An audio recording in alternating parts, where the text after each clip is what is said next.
سوال نمبر 1، شب برات کی کوئی فضیلت ہے؟ جواب ہے یقیناً ہے، شب برات کی فضیلت یقیناً ہے۔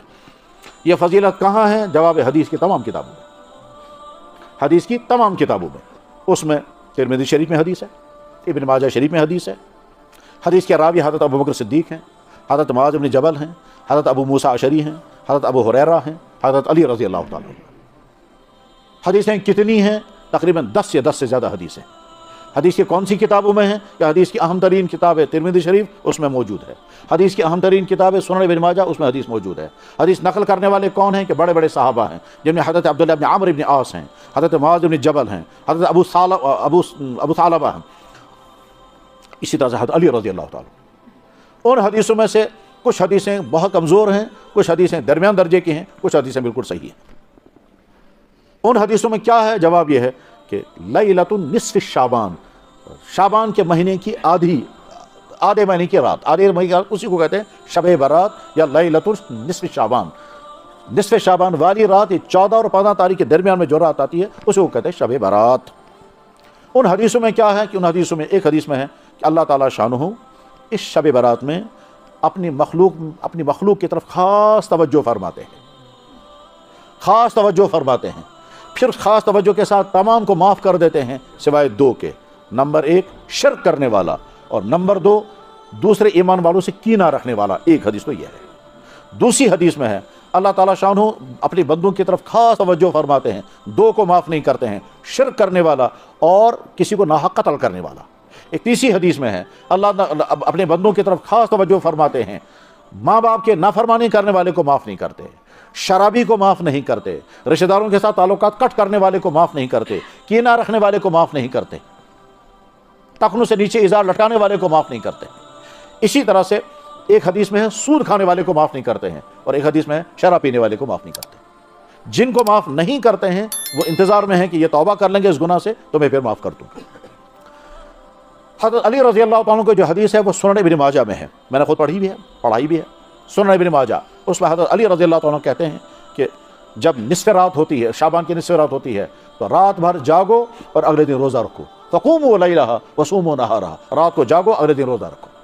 لہذا پوری امت کا فیصلہ یہ ہے کہ شب برات کی فضیلت ہے۔ ڈیٹیل کے ساتھ پڑھنا چاہیں، سمجھنا چاہیں تو اس موضوع پر جو مستقل کتابیں لکھی گئی وہ کتابیں پڑھنی چاہیے۔ اس کے بعد اگلا سوال ہے کہ کیا اس شب میں کوئی خاص عمل اللہ کی طرف سے طے ہے؟ جواب ہے کوئی عمل طے نہیں، یہ آدمی کو خود طے کرنا ہے مجھے کیا کرنا ہے۔ اور اعمال کتنے ہیں؟ کہ اعمال ہیں نمازیں، تلاوت، تسبیحات اور دعائیں، 4 عمل ہیں۔ آپ نمازیں بھی پڑھیں جتنی چاہیں پڑھیں، صلاۃ الحاجت پڑھیں، صلاۃ الحاجت پڑھیں، نماز استخارہ پڑھیں، نماز استغفار پڑھیں، جتنی چاہیں نمازیں پڑھیں۔ اللہ کے نبی علیہ السلام تو کبھی نمازیں پڑھتے تھے ان کے پاؤں میں ورم آ جاتا تھا، حتیٰ تورمت قدماہ، یہاں تک کہ پاؤں مبارک میں ورم آ جاتا تھا۔ ساتھ میں رات میں جب عبادت کریں گے تو اس میں ذہن میں رکھنا ہے، بس یہ بات اچھی طرح سے ذہن میں رکھ لیجئے، جس وقت نماز میں ہم کھڑے ہوں اور بالفرض کمرے میں اندھیرا ہو تو اس وقت تصور کریں اللہ کی طرف سے اس وقت اعلان ہو رہا ہے، هل من سائل فاعطی، کون مانگنے والا ہے میں عطا کروں گا۔ یہ ہر رات میں اعلان ہوتا ہے، یہ حدیث بخاری میں ہے، ہر رات میں اعلان ہوتا ہے، یہ حدیث بخاری میں ہے۔ اور شعبان کی رات میں اعلان ہوتا ہے، یہ حدیث اس میں ہے جس میں ابھی میں نے بتایا۔ ہر رات میں یہ اعلان ہوتا ہے، ینزل تبارک و تعالی، بخاری کے الفاظ ہیں، ینزل تبارک و تعالی الی السماء الدنیا فی اخیر اللیلہ، اللہ تعالیٰ شان آسمان اول پر اخیر رات میں اتر کر آتے ہیں، فیقول، بس اعلان کرتے ہیں۔ اور دوسری جگہ ہے ینزل تبارک و تعالی الی السماء الدنیا فی کل لیلہ، ہر رات میں، فینادی منادن، اعلان کرنے والا اعلان کرتا ہے۔ ایک حدیث میں تو اللہ تعالیٰ خود اعلان کرتے ہیں، اور ایک حدیث میں اعلان کرنے والا اعلان کرتا ہے، حل من سائل فاعطی، کون مانگنے والا ہے میں اس کو عطا کروں گا، وحل من مستغفر فاغفر له، کون بخشش مانگنے والا ہے میں معاف کروں گا، وحل من مستجیب فاجیب له، کون اپنی درخواست پیش کرنے والا ہے میں درخواست قبول کرنے کو تیار ہوں۔ اب جب انسان خدا کے سامنے کھڑا ہو اور تصور آئے اللہ کے نبی نے اعلان کیا ہے اور سچ ہے، اس وقت خدا کی طرف سے کہا جا رہا ہوگا ون سے کس کا شزورا، کون مانگنے والا ہے، تو یا اللہ میں آپ کے سامنے کھڑا ہوں۔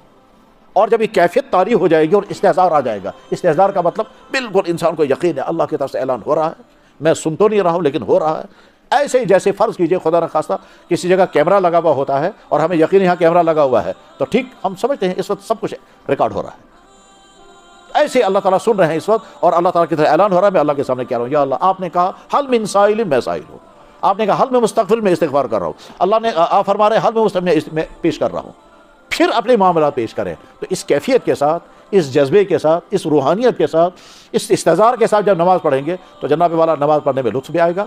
اور اس لطف آتے آتے ایک چیز اور ذہن میں لانی ہے. وہ کیا؟ سوچنا ہے کہ اللہ نے اب تک میرے ساتھ کیا کیا معاملے کیے ہیں. کیا باڈی بھی دی، انسان بھی بنایا، ایمان بھی دیا، والدین بھی دیے، اولاد بھی دی، شادی بھی ہوئی، کاروبار بھی ہے، صحت بھی ہے، کھانے بھی کھائے، نمازیں بھی ہوئی. یہ سب اللہ نے دیا ہے. اور اس میں نے کتنی غلطیاں کب کب کی ہیں اور اللہ نے اس پہ پردہ بھی رکھا ہے. یہ سوچتے سوچتے کہ یا اللہ آپ نے کتنا مجھے نوازا اور میں نے کتنی ناراضگی کے کام آپ سے کیے، آپ نے مگر سزا بھی نہیں دی. یہ سوچتے سوچتے اگر آنسو آ گیا، یہ سوچتے سوچتے اگر آنسو آ گیا تو آپ کو بہت بڑا میڈل مل گیا. وہ میڈل کیا ہے؟ جناب رسول اللہ صلی اللہ علیہ وسلم نے فرمایا 7 آدمی قیامت کے دن عرش کے سائے کے نیچے ہوگی. اور ایک حدیث میں 7 آدمی قیامت کے دن اللہ فرماتے میرے سائے میں ہوں گے. بخاری میں حدیث ہے 7 انسان یظلہم اللہ تعالیٰ ان کو سایہ عطا کرے گا یوم لا ظل الا ظلہ، جس دن اللہ کے سائے کے علاوہ کوئی سایہ نہیں ہوگا. اس میں وہ انسان جس نے تنہائی میں اللہ کے رحمتوں کو، احسانات کو سوچا، اپنی کمیوں، کوتاہیوں، گناہوں کو سوچا، رحمتیں سوچ سوچ کر، اپنی گناہ سوچ سوچ کر، پھر اللہ کی مہربانی سوچ کر کے آنکھوں میں آنسو آ گئے.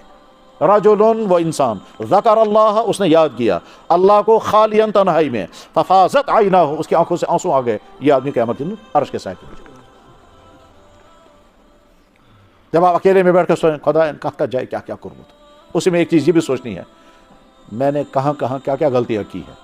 جب سوچنے لگیں گے تو یاد آئے گا فلاں جگہ گھر میں، دکان پر، سڑک میں، بازار میں، گھومنے گئے تھے وہاں، پارک میں، ہوٹل میں، گاڑی میں گھومنے گئے تھے وہاں باہر، وہاں کہاں کہاں کیا کیا کیا ہے.